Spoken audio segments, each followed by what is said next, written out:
Vamos ahora con otra mesa de diálogo. Es la mesa de ahorro y balance energético. Voy a nombrar a los que ya están aquí como que van a ser nuestros panelistas de 7 minutos y después para una conversación entre todos. Tenemos a la arquitecta Micaela Smulevich de Green Group, el licenciado Gonzalo Salce de MCH, el ingeniero Pablo Solima de Sistemas Energéticos, el arquitecto Guillermo Badano de Tao Soluciones Constructivas, el diseñador industrial Pablo Mazzola, empresario de Aluwin, el empresario también Santiago Urmengi de UBEC y siempre con la coordinación del arquitecto Bill Marshall de Marshall Academia de Fachadas. Los invitamos a subir al escenario a todos. Otro panelazo. Y en primer lugar vamos a escuchar a nuestra profesional Micaela Smulevich, que es realmente una experta en arquitectura sustentable y eficiencia energética importante a nivel internacional. Estudió además en la Universidad de Miami. Es CEO y fundadora, junto con el ingeniero Sorab Yazdani, de Green Group Sustainable, quienes han certificado más de 5 millones de metros cuadrados en Latinoamérica, Estados Unidos, hasta en Arabia Saudita, bajo programas LEED, EDGE, WELL. ¿Exageré? No, estuve bien.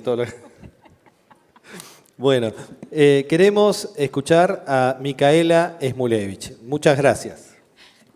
Gracias Hernán, gracias Bill por invitarnos a formar parte de este panel. Para mí es un orgullo estar, después de tantos años, seguir en la Argentina hablando de estos temas tan importantes y que hoy en día hablar de ahorro y balance energético es un común denominador, es algo que claramente está en boca de todos y en todos los proyectos se los tienen en cuenta. Nosotros desde la compañía hace años estamos trabajando en todo lo que son las certificaciones de sustentabilidad, como LEED, EDGE, WELL, SITES, Parksmart. Son todos sistemas de certificación que, digamos, son diferentes tipos de códigos que se están utilizando internacionalmente en diferentes países, que no es para cualquier edificio, no es todos los edificios tienen que estar certificados, sino que claramente el panel de hoy, que creo que sí es un valor que tenemos todos en común, que es que todos tienen que tener algún aspecto ambiental incorporado dentro de los proyectos. A través de los años nosotros empezamos a trabajar mucho con todo lo que son simulaciones globales del edificio. No miramos un edificio ya terminado, si bien sí trabajamos muchísimo en edificios en operación y mantenimiento. Nos concentramos también mucho en cómo diseñar estos proyectos, cómo en la etapa de anteproyecto uno puede tomar definiciones sumamente importantes a la hora de definir varios conceptos. No solamente desde la arquitectura, porque claramente un diseño arquitectónico con una orientación, con una ventilación natural y tiene un montón de componentes, todas las definiciones que tomamos a través del sistema constructivo, que no hay un sistema constructivo correcto, depende del tipo de clima y un montón de variables que se quieren buscar tanto del diseño arquitectónico como la propia materialidad.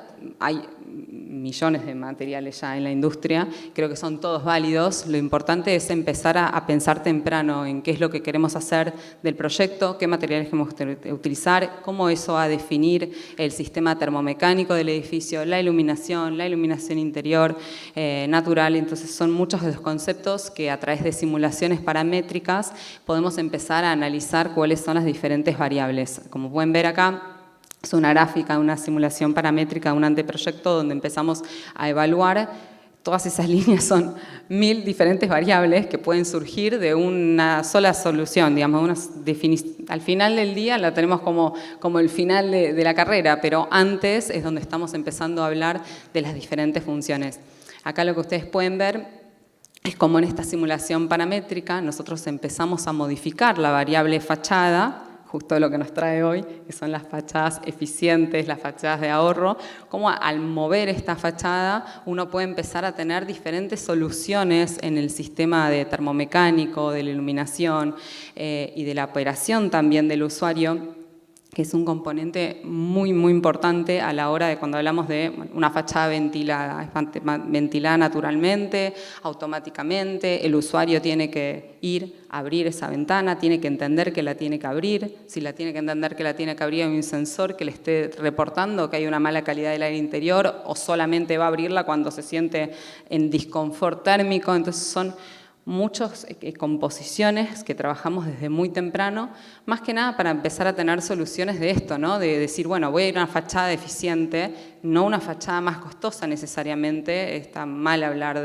del costo económico de un edificio sustentable, un edificio eficiente, sostenible en realidad, que de repente haga que genere un costo incremental que no pueda ser absorbido con un proyecto. Creo que eso es algo que, bueno, no sé, quizás que en el 2000 podíamos hablar y tener esa conversación, hoy me siento a discutirla si quieren, pero estamos en 2025, entonces seguir diseñando los edificios o pensando o utilizando ingenierías como lo hacíamos antes, creo que es lo que tenemos que empezar a pensarlo diferente. Otro tipo de simulaciones que son muy válidas a la hora del ahorro energético de las fachadas es hablar sobre todo lo que tiene que ver con iluminación natural, los diferentes tipos de variables que van surgiendo en los edificios, las diferentes tomas de decisiones que vamos teniendo. Y por último, hablarles un poco sobre, bueno, digamos, no quiero meterme en detalle de las diferentes certificaciones y que si es LEED, si es WELL, si es necesario certificar, sino todas estas tantas variables que están surgiendo. Creo que es importante entender que hay códigos internacionales, y no me refiero al código de LEED, porque si LEED es internacional o WELL, me estoy refiriendo al Banco Mundial, al Banco Interamericano, todos los diferentes digamos, organismos multilaterales, bueno, obviamente las COP, que son temas que se conversan en todo el mundo, que es hay que construir de esta forma, hay que ahorrar energía, hay que pensar en el cambio climático, son valores que están y son importantes de entender, y nosotros, digamos, como arquitectos o como asesores, tenemos que entender que el código que tenemos hoy en Argentina no es relevante de alguna manera. O sea, no es importante si hoy en día hay un código o no hay un código, es una conversación que nos podemos sentar horas. Lo importante es hacer las cosas, digamos, pensando también en el futuro, en edificaciones que van a estar por más de 40 años y cómo podemos asegurarnos de que ese proyecto en algún momento pueda ser un edificio decarbonizado, ¿no? O sea, dejar un poco los combustibles fósiles, empezar a pensar en energizar los edificios de alguna manera. Así que creo que esos son componentes muy importantes, trabajar en todo el costo. Así que estas son todas las cuestiones que venimos trabajando dentro del estudio. Hay muchos casos de éxito o casos quizás que de no éxito, muchas lecciones aprendidas a lo largo de estos años de cosas que consideramos que son valiosas, trabajando mucho en otros países también. Por ejemplo, en Arabia Saudita nos daba la oportunidad de trabajar con, digamos, otra zona climática, otras variables y empezar a ver que hay muchas soluciones. Creo que este tipo de eventos, gracias Bill por eso, por organizarlos, son los que nos abren un poco la puerta a empezar a pensar de otra manera la arquitectura. Así que, bueno, es un placer y muchas gracias.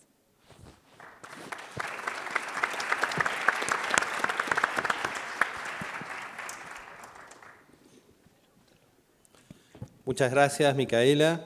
Una muy buena introducción para el mundo de la eficiencia, el ahorro energético. Y vamos a seguir con Gonzalo Salce, que es licenciado en Administración, 33 años en la industria, socio fundador primeramente de ETC Sociedad Anónima, y en el año 2018 fundó Grupo MSH, con la visión de establecer una empresa de diseño enfocada en ofrecer soluciones personalizadas para proyectos arquitectónicos no convencionales en Argentina. Están en Barbados, en República Dominicana, en Uruguay, en Paraguay, en Perú y por supuesto también en Argentina, donde tienen la sede, obras emblemáticas como la envolvente del Teatro Rosario Sur y el célebre Movistar Arena. Muchas gracias, Gonzalo. Bueno, gracias a todos, buenas tardes. No sé si todas esas cosas de la presentación también hicimos River, creo que no quedó ahí adentro. Bueno, ya que hablábamos de sustentabilidad y de ahorro, no les voy a contar qué es lo que hacemos, dejaré que saquen sus conclusiones acerca de eso. pero sí tomo algo que dijo Micaela acerca de ahorro y de la importancia y la relevancia que tienen las fachadas, sobre todo las fachadas livianas. Alguien probablemente haya visto esta imagen. Esta es la fachada de nuestra planta principal, una fachada que me enamoré de este título que Clarín Arquitectura llamó dispositivo bioclimático, y siempre se me pegó ese nombre porque no era algo que nosotros hubiésemos participado del editorial, sino que hablaba exactamente de lo que queríamos hacer. Era una fachada, el edificio fue diseñado por los arquitectos Mario Zambonini y Federico Kelly, contiene nuestra planta, también contiene, en las oficinas principales contienen desde comedor, showroom, lugares de networking, a auditorio, oficinas técnicas y lugares también de descanso y de networking. Y la fachada tenía que cumplir una función que hablara incluso de nuestros porqués, pues la fachada, el edificio entero fue diseñado en muchos aspectos con cuestiones de sustentabilidad, con cuestiones de renovación de aire, de utilización de agua de lluvia. Ahora terminamos ya la instalación de paneles solares, esta obra se terminó hará 1 año y medio más o menos, pero tenía que proteger del calor radiante del sol, que está orientada hacia el noroeste. Ese es el movimiento interno de nuestra planta, de la parte de oficina técnica y demás, con lo cual tenía que cumplir varias funciones, no solo protegerla del calor radiante, sino también proteger, dar contención visual, dar un poco también de calidez al ambiente en donde se trabajaba, y eso nos parecía que era importante, con lo cual la fachada sí quedó reservada a nuestro equipo técnico. Nosotros tenemos equipo técnico desde diseño computacional a equipos que hacen ingeniería ejecutiva y diseñadores industriales también que desarrollan producto.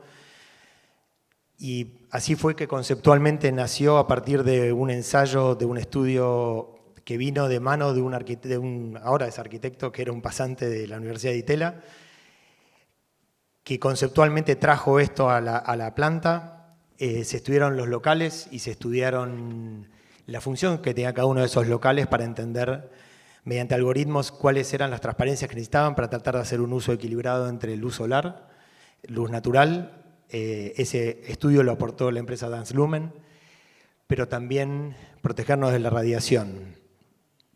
Se hizo la evaluación, se hizo el estudio de morfología de paneles, que ahí ven cómo itineran y cambian de forma, porque se estudiaron muchísimas variables, pero después había que ejecutarlo, había que fabricarlo, había que montarlo y había que hacer toda la ejecución, con lo cual decidimos reducir todas esas complejidades para no hacer, le robo acá a uno de los arquitectos de la empresa el nombre, la frase que es no hacer lo complejo complicado, porque hay maneras de no hacer las cosas complicadas cuando se las entiende, y por eso se redujeron a 38 paneles. No nos alcanzaba con eso, soy un tipo extremadamente inquieto y curioso, y cuando empecé a buscar antecedentes del uso de fachada liviana en Argentina y datos empíricos, tampoco los encontraba, con lo cual contratamos a la empresa Sur Solar para que ellos hicieran un relevamiento. Durante 8 meses estuvieron la fachada de vidrio sin el envolvente y luego con el envolvente para entender cómo afectaba la radiación y cómo afectaba el envolvente, y la verdad que más allá del estudio, nosotros aprendimos muchísimas cuestiones, ¿no? Muchísimas cuestiones de cómo influye el material. El material elegido fue aluminio, por la capacidad de difusión que tiene. Es un material muy noble en el sentido también de durabilidad y de estabilidad.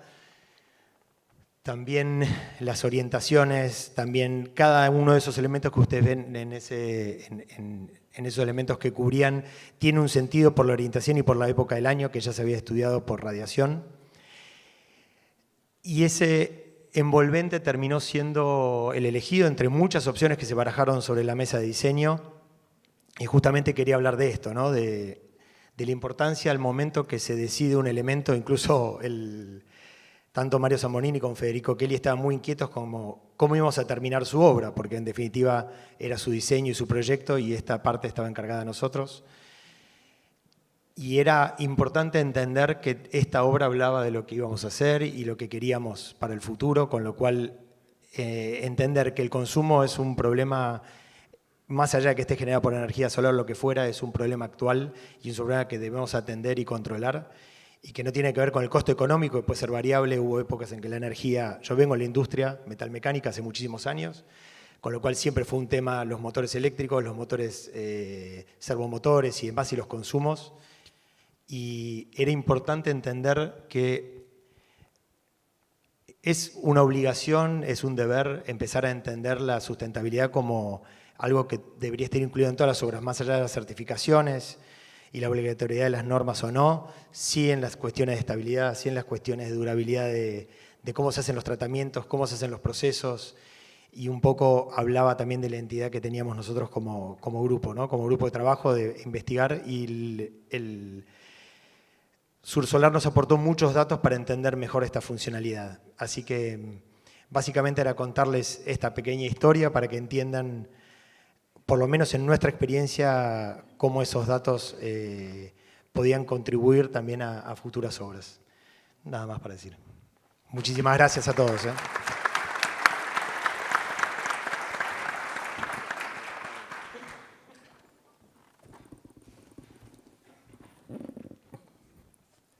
Pablo Solima es ingeniero industrial y es director ejecutivo de sistemas energéticos, con obras como el diseño de sistemas híbridos solares para YPF con storage, sistemas híbridos solares para YPF, desarrollo de sitios solares para telecomunicaciones a lo largo del país, mudanza de estaciones híbridas, y también están haciendo, nos contaban, mucho trabajo con desarrolladoras, como por ejemplo con Ascuy. Así que bienvenido, Pablo, te queremos escuchar. Bueno, buenas tardes. La idea un poco de la charla es contar un poco la historia de la energía, que es lo que nosotros hacemos. Nuestra empresa tiene 35 años y hace 32 años que nos dedicamos a hacer energía fotovoltaica. Cuando empezamos el camino de este tipo de soluciones, era algo impensado, era un sueño, digamos. Una estación fotovoltaica de 5.000 watts costaba $70.000 en el año 93. Era algo reservado para muy pocos, muy poca gente quería invertir en esto porque no era rentable, no era redituable. Digamos, estaba reservado solamente a quien necesitaba energía en lugares remotos o de muy difícil acceso. Entonces era, digamos, pensar en esto, digamos, como estaba yendo el mundo, algo muy complicado. Primero porque, digamos, la tecnología no estaba al alcance de hacer algo masivo.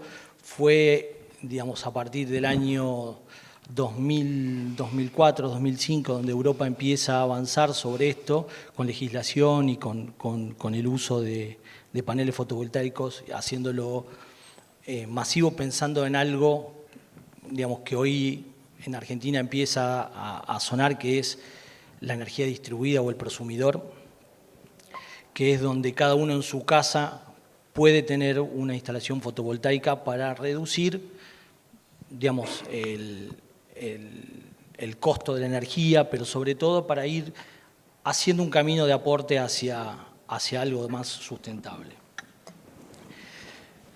Mostrarles un poco, digamos, cómo hoy la Argentina, digamos, por casualidad, digamos, por cómo es su matriz energética. La matriz está compuesta en gran parte por energía hídrica, dentro de lo que la Argentina considera energía renovable, dejando un 10% en la eólica, que es la que más creció en los últimos años, y apenas un 1.9, un 2% la energía eólica, la energía solar. La energía solar está, digamos, puesta en lo que son los grandes parques y no en lo que son las energías distribuidas.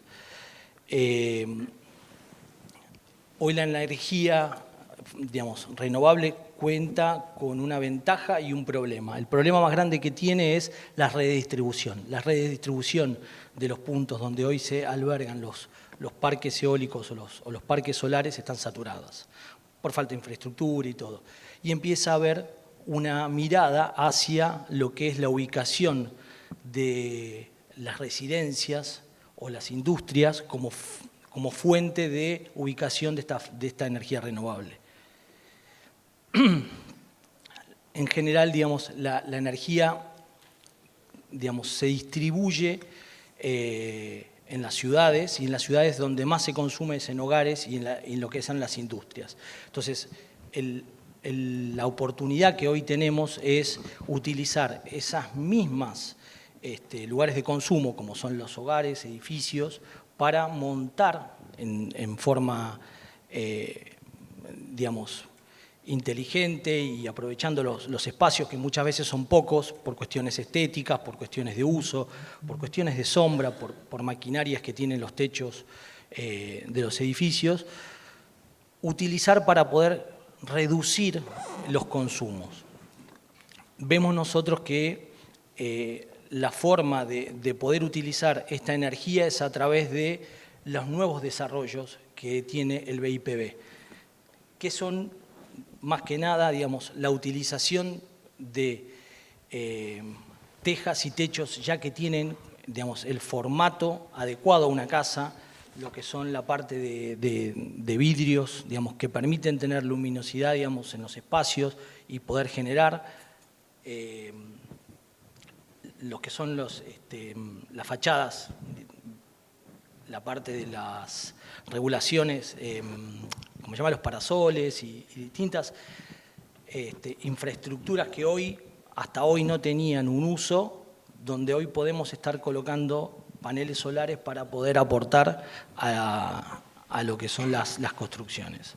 Un poco la empresa, digamos, siempre ha ido tratando de no solamente utilizar los techos como fuente de ubicación de paneles fotovoltaicos, sino ir innovando en lo que son estacionamientos, en lo que son pérgolas, en lugares donde habitualmente no fueron pensados por ahí para poner paneles solares, pero sí que están disponibles, que tienen ya su equipamiento que lo permite, digamos, que puede generar y pasar desapercibido en el espacio, ¿no? Que es muchas veces el problema que nosotros tenemos desde el ofrecimiento de la energía, ¿no? De que, digamos, poneme los paneles solares pero que no se vean.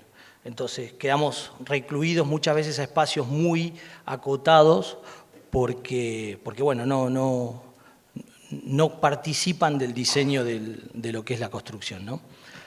Un poco, digamos, desafiando todo esto es nuestros casos de éxito, contar lo que hicimos, bueno, con Estudios CUI, digamos, que ellos fueron innovadores en poner una planta solar a 70 metros de altura, donde, digamos, los vientos que hoy tenemos ahí son realmente considerables y fueron los primeros que confiaron en una solución para reducir, para mostrarle a sus usuarios y sus consumidores que, digamos, ellos van un paso más y resolviendo problemas como, digamos, una estación fotovoltaica a 70 metros de altura, ¿no? Bueno, Oficia Nordelta también, algo que está integrado, donde comparte el uso con lo que es un coworking, donde el problema más grande que tenía era bajar los costos. Bueno, se instaló una planta fotovoltaica de 50 kilowatts para eso. Supermercados que coinciden con la generación en techos y el almacenamiento de energía pensado para lo que son las residencias, que es un poco el desafío que hoy se viene, es tratar de en espacios cada vez más chicos tener la posibilidad de almacenar energía para poder brindar calidad de vida a las personas que hoy tienen un corte de energía y todo eso. Bueno, era un poco eso. Gracias. Un aplauso para Pablo Solima, la verdad que nos quedamos maravillados que se pueda hacer algo tan maravilloso para la arquitectura y para el planeta. Vamos a presentar a Guillermo Badano. Guillermo es arquitecto, es pionero también, como otros que acá han sido pioneros en distintos temas, acá en la construcción sostenible con madera, a partir de su impulso con la empresa Tao Soluciones Constructivas y fundador del estudio APEO, liderando el desarrollo del sistema SIP, Structural Insulate Panels, en Argentina. Queremos compartir tus ideas, Guillermo. Bueno, muchas gracias. Hace casi ya 6 meses, 7 meses, Bill me compartió un artículo de un arquitecto y periodista que se llama Peter Blake. Está el QR acá de la nota del artículo de Peter Blake, se los recomiendo a todos, inclusive si lo van a leer con sus equipos de diseño, en sus oficinas, me parece un documento de análisis interesante. Lo más importante de esto es que fue escrito en el año 1974, 50 años desde que se escribió ese artículo, que se llama La insensatez de la arquitectura moderna, ¿sí? Salvo algunos temas que tienen que ver con la tecnología, te diría vigente hoy de manera fuerte. Peter Blake en uno de sus párrafos dice: nada o casi nada resulta haber sido completamente cierto. Las premisas sobre las cuales hemos construido literalmente nuestro mundo se están desmoronando. Obviamente que esto era una crítica a la arquitectura moderna que se estaba ejecutando en ese momento, que sigue bastante vigente, pero por suerte tuvimos a don Norman Foster, que hace 2 o 3 años cumplimentó esta estructura crítica del artículo de Peter Blake, que dice: el peso de los materiales que compone un edificio es el reflejo de su ineficiencia. Básicamente la idea era iniciar esta charla, ¿sí? Planteando un poco algo disruptivo de lo que entendemos como eficiencia, termina siendo la sumatoria de desperdicio disfrazado, ¿no?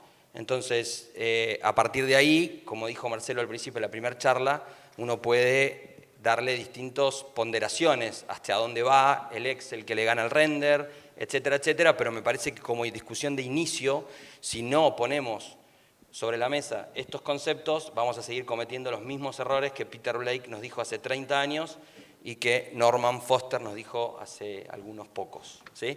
Les recomiendo las dos cosas, la nota de Peter Blake y la película de Foster, El peso de los edificios, que nos molesta a la mayoría que la vemos. No la recomendamos mucho porque nos interpela, me parece, ¿no? Nos hace acordar de las cosas que no están del todo bien. Y es esto, básicamente. Cuando algo no funciona, le seguimos añadiendo capas, ¿no? Le seguimos inventando cuestiones. Yo tengo un ejercicio que me gusta plantear en estas charlas, es: imagínense que mañana a la mañana tienen que decidir frente a su guardarropa, cuando se levantan en la mañana, qué ropa se van a poner por los próximos 20 años de su vida y no la van a poder cambiar. Ese es el desafío que tenemos muchos arquitectos a la hora de diseñar envolventes o fachadas, etc. Lo difícil que debe ser. En algunos climas lo tienen resuelto, ¿sí?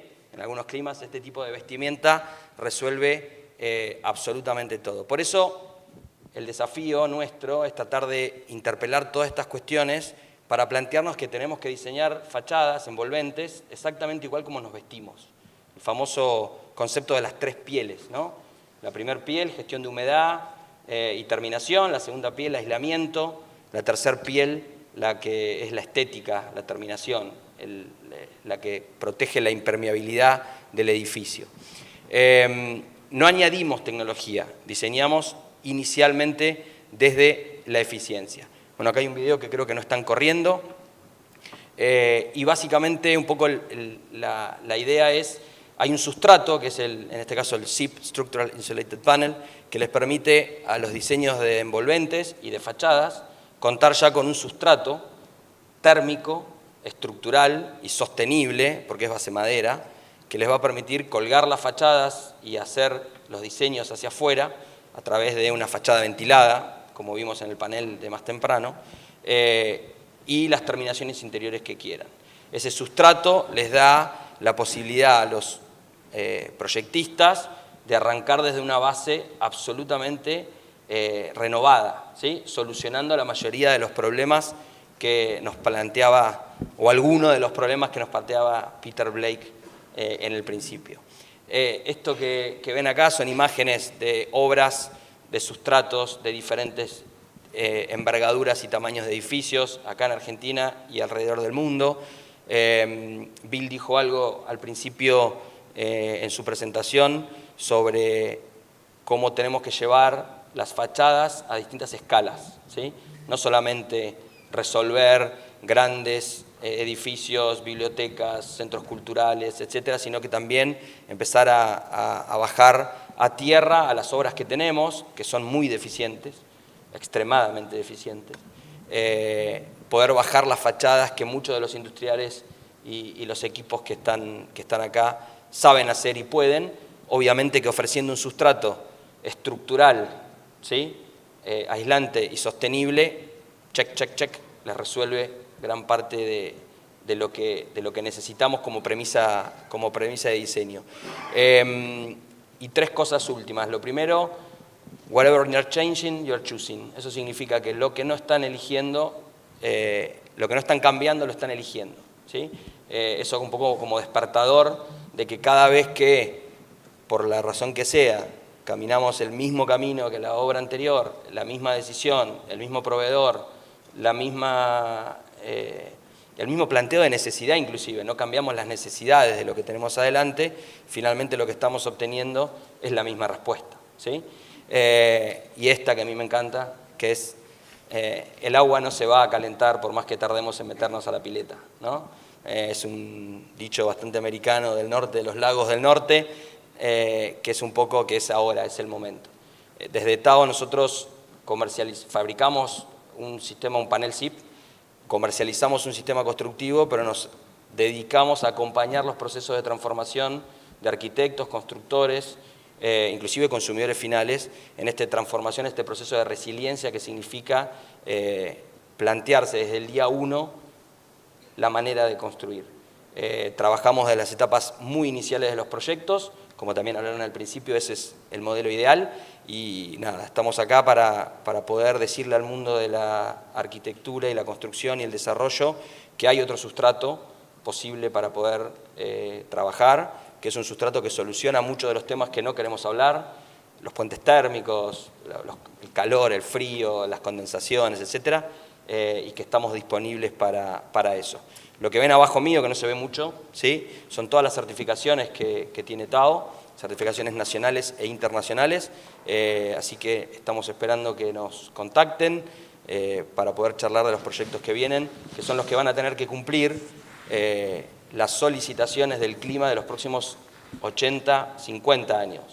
Estamos eligiendo materiales y cosas que se diseñaron hace 50 para atrás. El único ahorro energético es el de la energía que no se consume. Todo lo demás son parches. Gracias.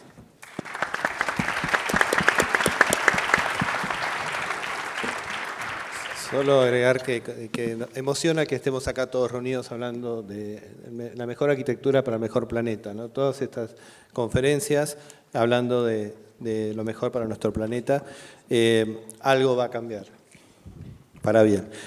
Vamos a presentar a Santiago Urmenchi, quien es socio fundador de UBEC, es una empresa de Córdoba muy importante, con proyección en Argentina, en la región, a partir del año... Disculpa, estás sí. en otra diapositiva. ¿Sí? Pablo. Ah, perdón. Sí. Con la mesa. Bueno, ya te estamos presentando, vamos a seguir con vos. Ah, no, perdón, sonido. ¿Vamos al anterior? Denme el ok. Ok, entonces vamos a presentar a Pablo Mazzola, disculpa. Pablo Mazzola es diseñador industrial, como decía también con Anayeli, que está bueno decir que la profesión, y con una gran carrera en la industria del aluminio. Actualmente Pablo es director ejecutivo de Aluwin Sociedad Anónima, es una empresa que fundó en el año 2014 que se especializa en la extrusión de perfiles de aluminio. Pablo es experto en desarrollo de más de 400 perfiles de carpinterías y además ha impulsado sistemas innovadores como Full, Enkel, EcoWind y City, entre otros, con todo su equipo. Muchas gracias, Pablo, y te escuchamos. Bueno, hola, gracias a todos. Bueno, nosotros extrudamos aluminio en la fábrica y diseñamos las líneas de aberturas, ¿no? O sea, todas las líneas en general con aluminio. Entonces vamos a hablar de esto, de las aberturas. Nosotros sabemos que las pérdidas de energía en una vivienda del 13 al 25% se van por las aberturas. Nos vamos a especificar en esto, ¿no? La eficiencia térmica sobre eso. Entonces, ¿cómo se compone una abertura? El 80% de su superficie está dada en vidrio, el 20% en el perímetro es en el aluminio y el tercer factor que influye en la hermeticidad, en la eficiencia energética, es la tipología, que con la tipología podemos tener ganancia o pérdida de energía. Entonces vamos a empezar por el primero, vidrio. Vidrio, de un vidrio simple a un vidrio DBH ganamos un 50% de transmitancia térmica. De un DBH que lo usa todo el mundo a un DBH con una capa y low bajamos otro 50%. Si eso con un costo incremental de un 8% en el total del presupuesto de la carpintería y con un ahorro de hasta un 40% de energía. O sea que el primer punto es muy importante. El segundo punto, aluminio. Aluminio es conductor térmico. Entonces, ¿cómo evitamos esta conductibilidad térmica? Por medio de las poliamidas. Las poliamidas es eso que ven en pantalla, que está rojo, que está entre la cara interior y exterior del aluminio. Esto que une las dos partes del aluminio, esta poliamida de PA6, tiene un factor de 0,3 watt de transmitancia térmica, prácticamente nada. ¿Cómo funciona esto? Acá lo vemos en este cuadro. Fíjense, el primer renglón es un aluminio sin ruptura de puente térmico, un aluminio frío. Fíjense, tiene una transmitancia de 6 watts. Cuando pasamos a la mínima poliamida que tiene en el segundo renglón, ya bajamos un 50% la transmitancia térmica de esta parte. Y si usamos las poliamidas que estamos usando hoy en día en las líneas más premium, bajamos de vuelta un 50%.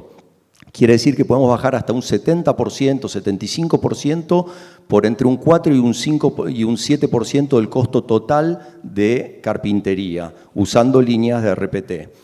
Tercer punto que quiero tocar para el factor energético es las tipologías. Las tipologías tenemos más herméticas, menos herméticas, y ahora van a ver por qué. No solo por las regiones donde se usan y los climas. Tenemos climas extremos de 60 grados acá en Río de Janeiro, en toda Sudamérica. Tenemos fríos extremos de menos 22 grados en Argentina y menos de 35 en Estados Unidos. Tenemos lluvias extremas como la de Bahía Blanca de 30 a 60 mililitros, tenemos vientos de más de 60 nudos, y esto pasa acá. Entonces, todo esto se verifica en las aberturas con ensayos.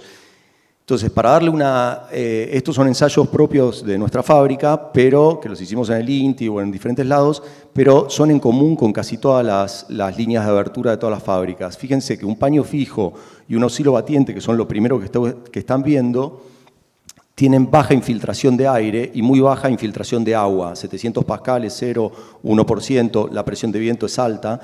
Pero fíjense el cuadrado rojo que les marco en pantalla, que dice corredizas, esa es una corrediza de muy alta gama, que da mucho más que la media de las corredizas del mercado, y sin embargo tenemos una penetración de aire de 5 metros cúbicos y una infiltración de agua de 200 a 300 pascales se empieza a infiltrar. Entonces, ¿qué decimos? No usen corredizas, usen paño fijo, usen ventanas de abrir, y en las corredizas hay alternativas que pueden elegir para mejorar la eficiencia energética.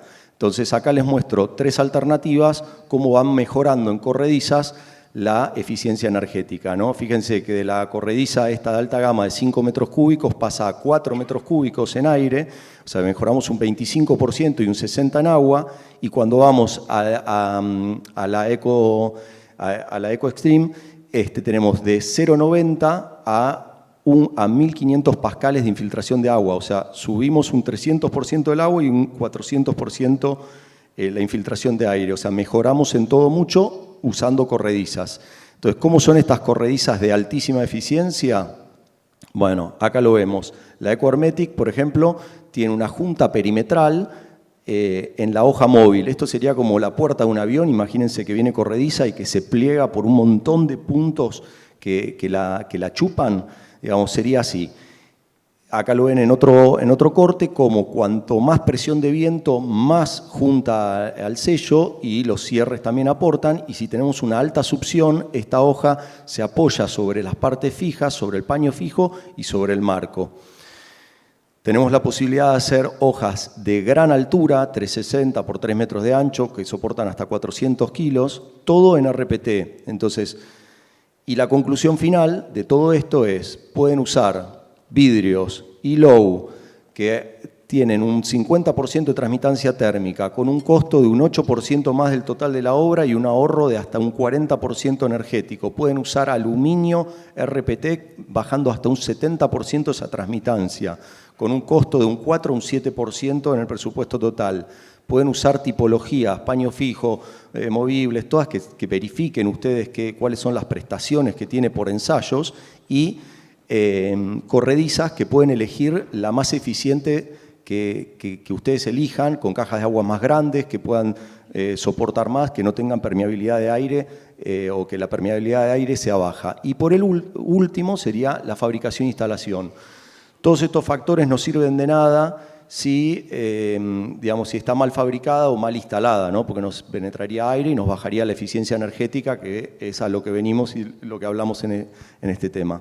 Así que bueno, esto hay miles de videos de cómo verificar la correcta fabricación y la correcta instalación y el correcto funcionamiento, que no penetre agua ni aire.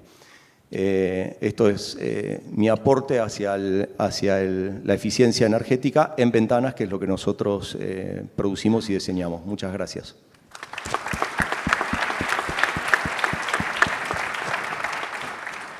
Muchísimas gracias, Pablo. Y vamos a presentar a Santiago Urmenchi, quien es socio fundador de UBEC. UBEC es una empresa de Córdoba, de Argentina, muy importante y también con proyección regional. A partir del año 2015 inició un recorrido por 25 plantas procesadoras de vidrio en todo el mundo, con el propósito de diseñar una planta en Argentina, que hoy es una de las procesadoras de vidrio más importantes de Sudamérica y donde seguramente, Santiago, vas a tener mucho para compartirnos sobre también la eficiencia energética. Hola a Gracias. todos, buenas tardes, un gusto de estar acá, antes que nada. Bueno, somos una planta bastante nueva, bastante joven. Hemos arrancado a procesar vidrio en el 2022. Ha sido un duro desafío, pero como todo en la vida, con mucho esfuerzo, hemos llegado hoy a una muy buena instancia en términos de productos y de servicio, que es lo que siempre hemos aspirado, con un muy buen equipo que me acompaña, también parte presente hoy acá. Pablo creo que me ayudó bastante con el tema del análisis que les vengo a compartir en términos de eficiencia y en términos de balance energético y de ahorro energético y, por supuesto, confort. Y tiene que ver con una de las cosas, uno de los procesos que pudimos ver que se usan mucho en el primer mundo y tienen que ver con cómo se hace, cómo se procesa la cámara dentro de un doble vidrio o de un triple vidrio. Como bien dijo Pablo, dentro de una abertura el 80% de la superficie es vidrio. Y si nosotros, para llevarlo, lo podemos explicar de una manera técnica y de una manera práctica, cómo se puede lograr un muy buen ahorro energético a partir de dos temas bastante simples. Vamos a empezar con el tema técnico describiendo uno de nuestros procesos que me tiene muy entusiasmado y que realmente me siento muy orgulloso de podérselos presentar, que tiene que ver con el reemplazo de la varilla de aluminio, que es el separador que más se usa en Argentina para un doble vidrio y que ya eso en el mundo, o en el primer mundo, ya no se usa. Estoy hablando del aluminio desnudo, que creo que todos conocemos, como la varilla comúnmente plateada y perforada, con disecante en el interior, que hace la separación entre el vidrio interior y el vidrio exterior.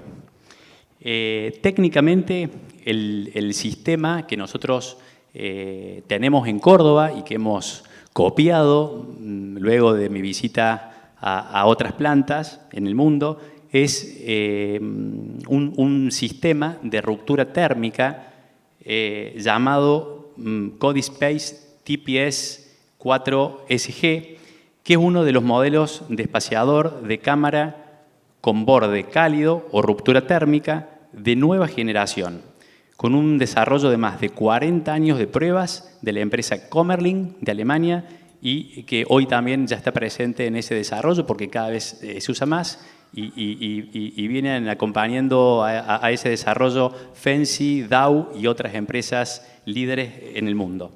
Y mayormente, este sistema de cámara es uno de los más usados en los mercados más exigentes. Se compone, básicamente como para explicarles qué es, se compone de un butilo reactivo de unión química y estructural con el vidrio y con la silicona. Con garantía de estanqueidad para el gas argón entre 30 a 50 años. Pasar las diapositivas. Ahí vamos, perdón. Estaba muy concentrado en la parte técnica. Bueno, esa es nuestra planta en Córdoba. Estamos muy cerquita del aeropuerto. Lógicamente hacemos todos los procesos que hacen al vidrio de arquitectura, desde impresión digital, doble y triple vidrio. Por supuesto, hacemos el sistema de cámara en aluminio porque el mercado argentino todavía lo pide muy frecuentemente, pero tratamos de prioritariamente hacer más TPS por una cuestión, como les dije, de eficiencia.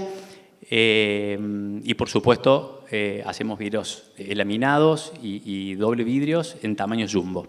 Pero hoy me quiero enfocar en el tema que más me entusiasma, que es este tema del TPS.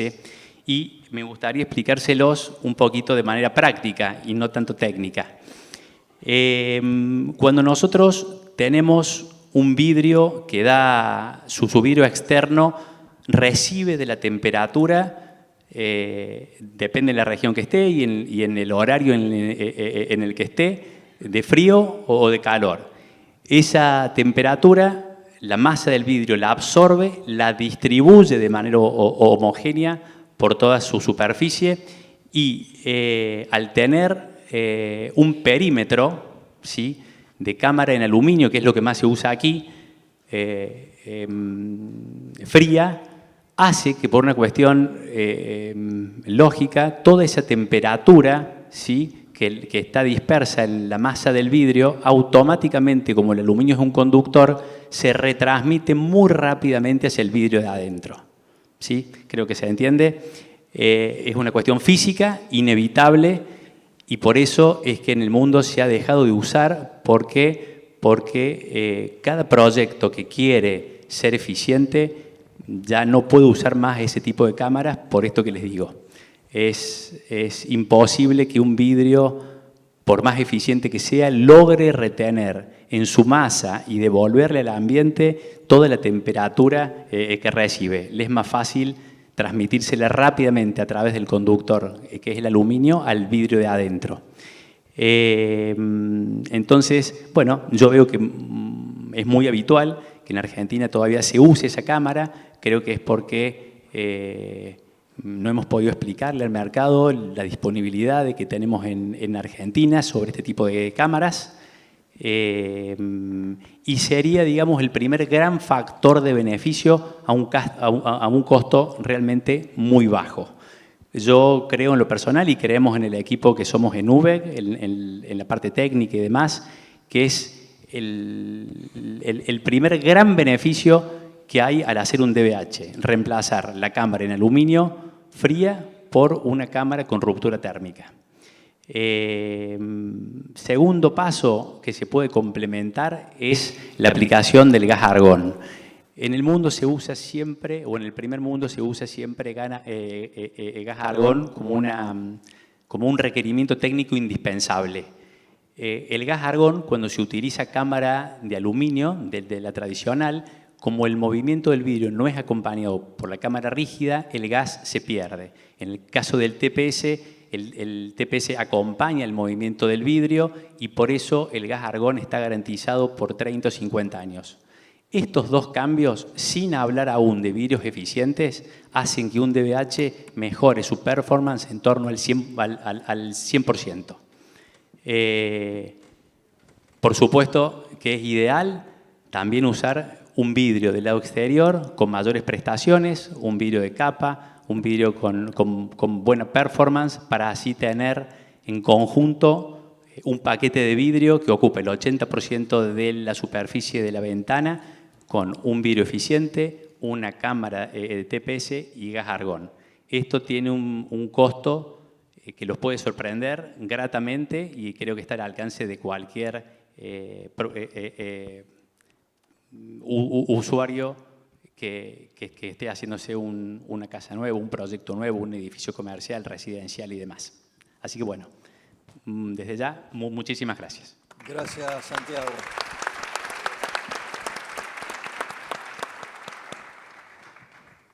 Bueno, muchas preguntas, ¿no? Es un tema, esto del ahorro y balance energético, que está revoloteándonos a todos y mueve dinero, mueve expectativas, mueve... ¿Perdón?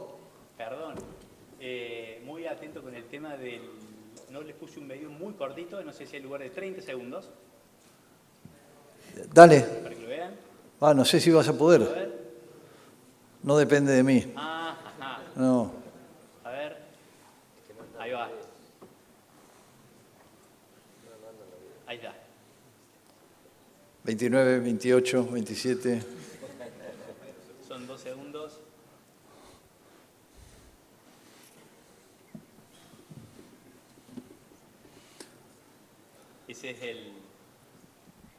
Este es el sistema donde la línea nuestra, que es automatizada, reemplaza la varilla en aluminio por el espaciador de TPS con ruptura térmica. Gracias, Bill. Bueno, gracias. No, a ver, cuando se planteó el tema de hablar de ahorro y balance energético, aparecieron algunas preguntas o palabras clave que me parece muy pertinentes poner ahora, ¿no? Una, hablar de la envolvente térmica de los edificios, que aquí todos de alguna manera están relacionados con esto, de distintos lugares, por distintos inputs, de eso se trata esta mesa. Pero una pregunta en principio para Micaela, que ya se la hice, con lo cual le di ventaja para que responda, y es, ¿hasta dónde esto es un greenwash? ¿Hasta dónde es pinto de verde y soy sustentable? ¿Hasta dónde es compro cosas que tengan una hojita o el triangulito y entonces somos sustentables? No me acordaba que me lo hiciste, pero bueno. Creo que hasta donde lo queremos llevar, ¿no?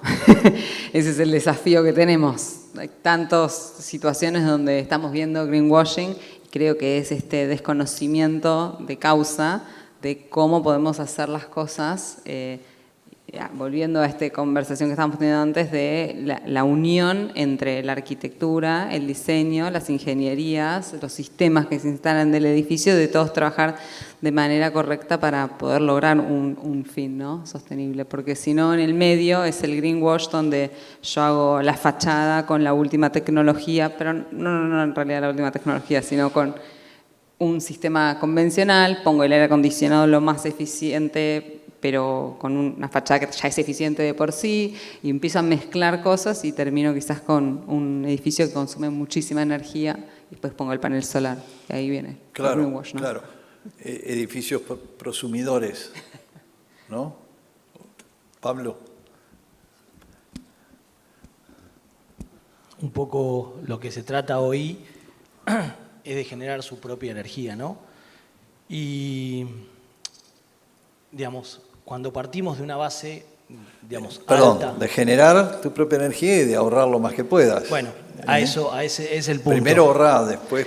Cuando uno tiene, por ejemplo, una estructura que nos ha pasado, digamos, que tenemos que generar una cantidad de energía, valga la redundancia, porque, digamos, los aire acondicionados están todo el día funcionando, no alcanza la superficie del techo. Le explicamos, ya partimos, o sea, sin ir contra un material determinado, ¿no? Cuando partimos de trabajos más simples, que son adiabáticos, ponerle un sistema es algo muy sencillo. Cuando tenemos como frente, digamos, un material que es conductor, nos cuesta un montón porque no es viable casi. Claro. Y digamos, si uno quiere ser energéticamente correcto y ahorrar energía y en todo caso producirla, ¿Esto impacta en el lenguaje estético de la arquitectura? Gonzalo. No estoy habilitado, no soy arquitecto, así que... Pero vendés estética. Sí, sin duda. Sí, pero siempre digo que... el presidente de L'Oréal no creo que se maquille. No, a chequear, no sé. Pero debería convivir, sin duda debería convivir, y nosotros buscamos que así sea, pero ese es más trabajo de los estudios de arquitectura que vienen a buscar una solución en nosotros. Siempre cuando hicimos esta obra puntual, y de vuelta quiero hablar, digamos, de cuestiones de sustentabilidad y cómo fue pensada esa obra, pensamos lo estético porque nunca nadie, un conocido mío, colega de otro país, decía: nadie está peleado con su bolsillo, nadie viene a hacer un envolvente solamente por una cuestión estética, salvo que sea una cuestión comercial. Sí.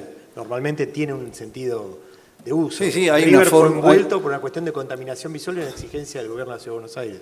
No fue envuelto, y la bandera y demás fue todo diseño nuestro, de nuestro equipo, pero originalmente tenía un sentido. La estética tenía que convivir con ese sentido. Pareciera como que el hecho de ir hacia soluciones energéticamente correctas, como la tan ventada fachada ventilada o las fachadas productoras de energía y demás, abren nuevas posibilidades estéticas.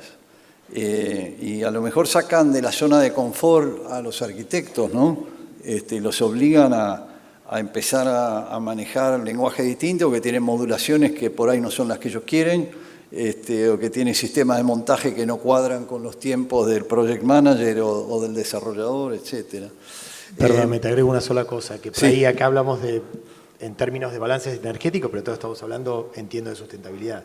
Y cuando hablamos de sustentabilidad también hablamos de, como bien dijo Pablo y decías vos, lo que dure un material en su lugar y la vida que va a tener esa obra y cómo va a envejecer la obra, ¿no? Entonces, sustentabilidad creo que es otra mesa, mucho, no es esta.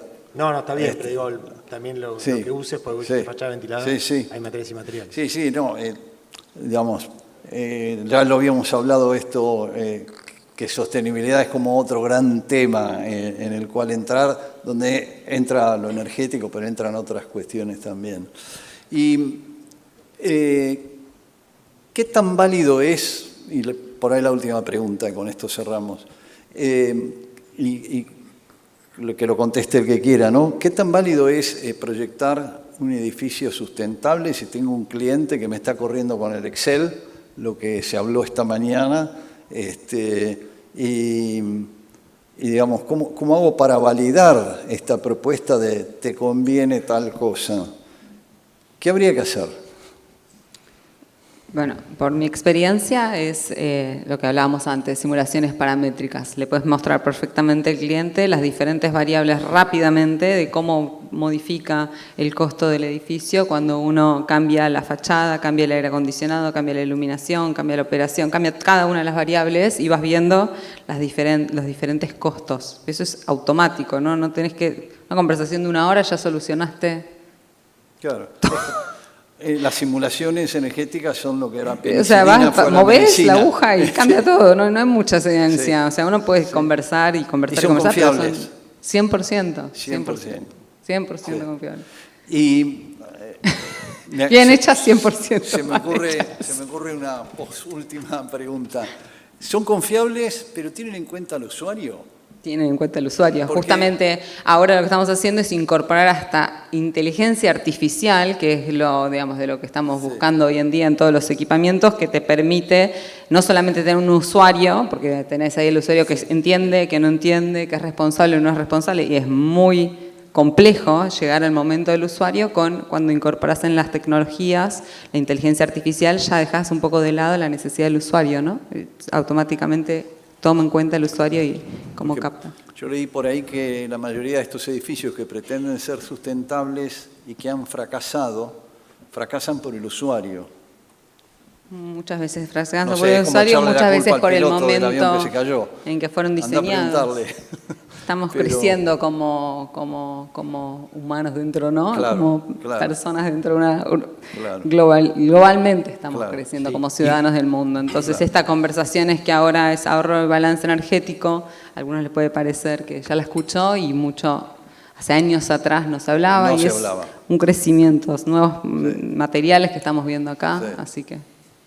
Sí, Guillermo. yo solamente para mí los esquemas paramétricos y la información es clave para poder tomar decisiones, pero a veces arrancamos desde lo que tenemos a la vista, lo que tenemos cercano, Sí. o algunas cuestiones que están o que nos ofrece el mercado porque satisface las líneas de producción del proveedor y no lo que necesita ni el constructor, ni el arquitecto, ni el Sí. usuario, Sí. ni el planeta. Entonces, me da la sensación de que en ese replanteo inicial de decir, che, antes de hacer las paramétricas, antes de analizar qué, dónde, o sea, no podemos elegir el mismo parasol para Ushuaia, para Buenos Aires y para Miami. Y sin embargo, digamos, en esas líneas de producción tenemos...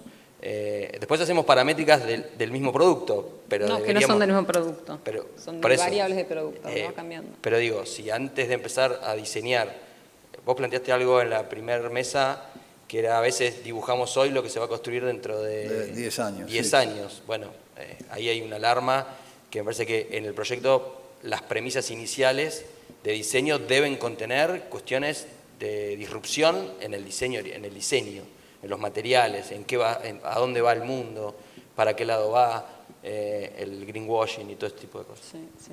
De acuerdo. Santiago, querías decir. Yo lo que puedo agregar es que esta mañana se habló sobre la elección de los insumos, de la buena elección de los insumos, ¿sí?, para una obra, y algunas cuestiones que tenían que ver con cuestiones innegociables en términos de la eficiencia, donde hay insumos que no son más caros y son netamente superiores. Entonces, bueno, también creo que pasa por ahí el hecho de estudiar y estar actualizado sobre las diferentes alternativas que hoy hay, y con este mercado que se abre de Argentina al mundo o del mundo a Argentina, cómo empiezan a aparecer alternativas que antes no había y que las podemos aprovechar en favor de todos los nuevos proyectos que se están desarrollando. Bien. Pablo, ¿querías decir algo? Sí, que creo que es la respuesta no es única, es la suma de No, todas las Pablo cosas. era. No importa, no importa. Sí, No, sí. no, que es la suma de, digamos, no hay, la eficiencia energética es la suma de, digamos, es del vidrio, del aluminio, por ahí de todos los materiales, del uso, de la inteligencia de quien lo plantea. Sí, claro. No hay algo que nos va a salvar, nos va a hacer eficientes. La suma de todo, hoy yo creo que hay muestras de que sí, de que es sustentable, es económico, es rentable y tiene un impacto bajo. Sí, sí. Sí, una vez, voy a contar una anécdota personal, me pidieron en el estudio de Foster en Londres que diera una charla sobre sustentabilidad, que yo decía, pero yo hago fachada, no soy un experto en sustentabilidad. Y se me ocurrió llevar como carátula de la presentación un iglú, que me pareció la construcción más sustentable que hay. Yo no viviría en un iglú ni loco, pero es lo más sustentable que hay, ¿no? Así que todo es según el color del cristal con que se mira. Sí, yo rescato algo que dijo recién Santiago, que muchas veces tienen mayor eficiencia energética al mismo valor o a menores valores. Yo lo he visto y lo he comprobado en lo nuestro, que es abertura, no es pared, pero hay líneas que decís, che, esta le sale más barato al cliente y encima tiene menos infiltración de agua, menos infiltración de aire, que quiere decir que eso. Entonces averigüen de todos los materiales, yo no sé de los otros materiales, los otros cómputos, pero por lo menos de lo que yo sé, les digo, a veces pasa que tienen cosas que son más eficientes energéticamente y hasta son más baratas. No todo es más caro porque sea eficiente térmicamente. Bien, bueno, creo que este tema da para un foro específico de ahorro y balance energético. Lo vamos a hacer. Gracias por ahora. Creo que Hernán tiene un aviso para hacer, un aviso parroquial, y a ustedes les agradezco infinitamente. Gracias, Micaela.